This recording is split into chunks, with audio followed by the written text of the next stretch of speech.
이 사람들의 그 재판 과정은 배심원 때문에 해결이 되는 거잖아요. 그렇죠? 12명을 뽑는 거라서. 그래서 12명이 이 12명이 만장일치를 무조건 해야지 뭐가 돼요? 유죄가 돼요. 단 한 명이라도 아니라고 하면 무죄가 되기 때문에, 그러니까 변호인은 철저하게 뭐 해야 돼요? 한 명의 마음을 돌리는 거에 집중을 하는 거예요. 그래서 미친 듯이 연구를 해요. 12명을 다.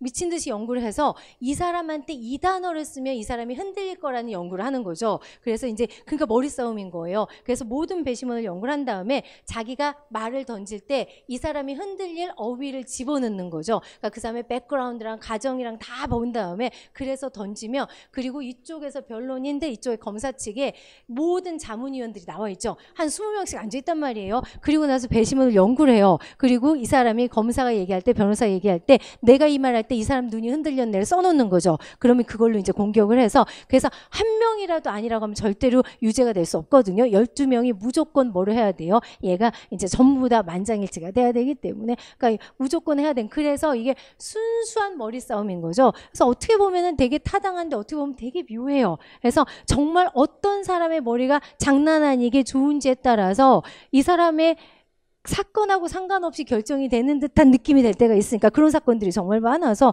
그러니까 정말 얼마나 똑똑하고 얼마나 돈을 많이 써서 이 사람들을 주물르느냐에 따라서 무죄가 되기도 하고 유죄가 되는 거죠. 그러니까 이제 돈 많은, 그러니까 사건 저지른 사람들이 무죄가 많이 되는 거죠. 왜냐면 머리 좋은 애들이 그렇게 배심원도 구성을 하고 그렇게 이제 자문단도 구성을 해서 가는 거라서 재밌어요. 그러니까 특이한 거죠, 이 사람들이.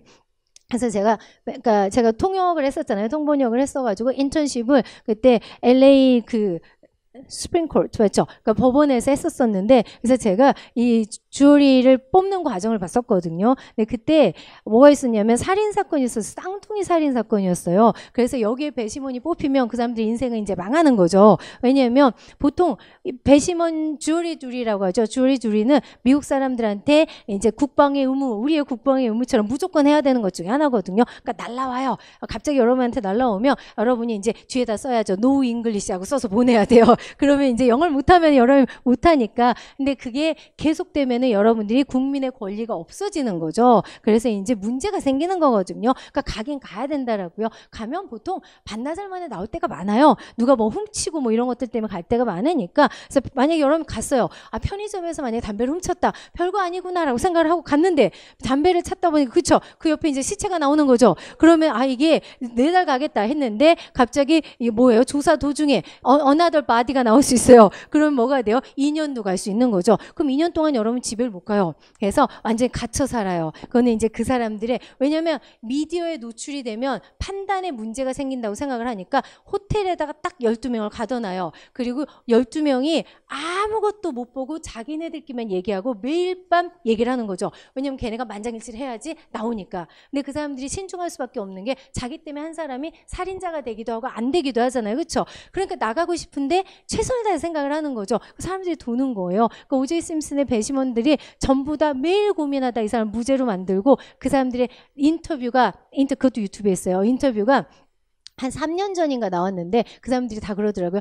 무죄를 하고 버스를 타서 뉴스를 보고 나서 아, 내가 이 사람 풀어줬구나, 그 생각을 그때 했다라고. 그러니까 단 한 번 뉴스를 못 봤기 때문에 모르는 거죠. 자신이 어떤 실수를 하고 있는지를 모르는 거예요. 그러니까 그냥 그렇게 되는 거라서 그러니까 되게 무서운 거예요. 그 체계가, 법 체계가 무서워요. 그래서 어떻게 해서 배심원 하나를 없애버리고 뭐 이런 내용들이 나오는 거거든요. 근데 재밌어요. 그래서 그때 갔을 때 이게 쌍둥이 살인 사건이니까 이 사람들의 인생이 이제 아무데도 못 가죠. 집에 못 가고 하루에 딱 일당을 주거든요. 그러니까 만약에 하루 일당을 1,500원을 준다. 그러면 이제 1,500원을 2년 동안 계속 받으면서 호텔에 있어야 돼요. 호텔에 있다가 셔틀버스가 오고, 그리고 경찰들이 다 서 있고, 셔틀버스 타고 법정 갔다가 끝나면 다시 셔틀버스 타고 이렇게 왔다 갔다 하니까, 그래서 이 사람들이 배심원을 하다가 도는 사람들도 있고 막 이래요. 왜냐면 미치는 거니까. 자기네들이 어떻게 모르겠으니까. 죽였는지 안 죽였는지 모르겠는데 집에도 못 가고 연락도 못 하고 아무것도 못 하고 같은 음식 맨날 먹고 있고 이제 힘든 거죠. 그런 식으로. 그래서 제가 갔을 때 그런 살인 사건은 보통 한 200명 정도부터 시작을 해요. 그래서 12명까지 가요.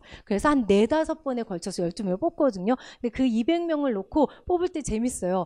안 하고 싶어요. 모두 다. 그래서 철저하게 자기가 빠져나갈 방법을 구상을 해요. 그래서 만약에 상대편이 경찰이고 이쪽 편이 만약에 피해자다. 그럼 경찰이 안 좋은 감정을 가지고 있다는 얘기를 최선을 다해서 얘기를 해야지 한쪽에서 이 사람 빼겠죠. 그러면 저는 경찰하고 안 좋은 일이 있었다를 줄줄 얘기하고 거기서 물어봐요. 경찰하고 붙은 적 있냐? 그럼 다 손 다 들어요. 나가야 되니까.